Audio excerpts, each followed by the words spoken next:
अस्सलाम वालेकुम गाइस, कैसे हैं आप सब। उम्मीद है सब ठीक होंगे।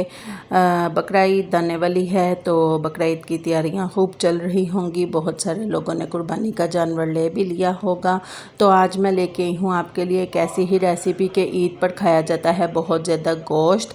तो इस गोश्त को हज़म कैसे करना है। तो गोश्त को हज़म करने के लिए ये बेहतरीन कावा है। बेशक कोई कम खाए या ज़्यादा खाए, लेकिन फिर भी ईद पर आम नॉर्मल रूटीन से थोड़ा सा ज़्यादा ही खाया जाता है गोश्त। तो उसके लिए जहाँ पर आप बहुत सारी ड्रिंक्स यूज़ करते हैं तो उसकी बजाय अगर आप ये कावा इस्तेमाल करेंगे तो इसके साथ आपका निज़ाम इंहिज़ाम जो है वो बिल्कुल दुरुस्त रहेगा और आप गोश्त खाएं, ठीक है, साथ ये कावा भी पिएं और ये गोश्त को बहुत अच्छे से ये हज़म करेगा और आपको बिल्कुल भी मैदे का कोई प्रॉब्लम नहीं होगा। तो इसके लिए मैंने लिया था 2 कप पानी, ठीक है। इसको मैंने बॉईल कर लिया। जब पानी में अच्छे से बॉईल आना शुरू हो गया तो उसमें मैंने दालचीनी का 1 टुकड़ा डाला, 2 सब्ज़ इलायचियाँ डाली और थोड़ी सी मैंने हाफ़ टेबल स्पून जो है इसमें मैंने सौंफ डाली। थोड़े से इसमें मैंने पुदीने के पत्ते ऐड किए और इसको मैंने अच्छे से बॉईल किया और इसमें मैंने ऐड किया काला नमक।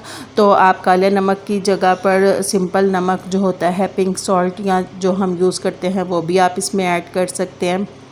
तो काले नमक के साथ इसका टेस्ट जो है वो बहुत ही मज़े का आता है। तो इसलिए मैंने इसमें काला नमक ऐड किया था और इस तरह से इसको स्टेन करने के बाद मैंने कप में डाल लिया और इसमें फिर मैंने ऐड किया लेमन आप इसमें अपने टेस्ट के मुताबिक ऐड कर सकते हैं, कम या ज़्यादा आपके टेस्ट पर मुनहसर करता है।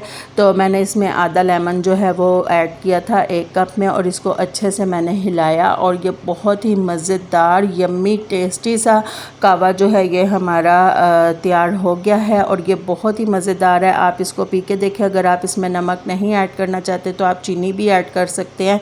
बहुत ही मज़ेदार ये कावा है और बेहतरीन है मैदे के प्रॉब्लम्स के लिए और गोश्त को हज़म करने के लिए बेहतरीन कावा है। बनाएं, पिएं, इंजॉय करें। वीडियो को लाइक, शेयर और चैनल को सब्सक्राइब करें।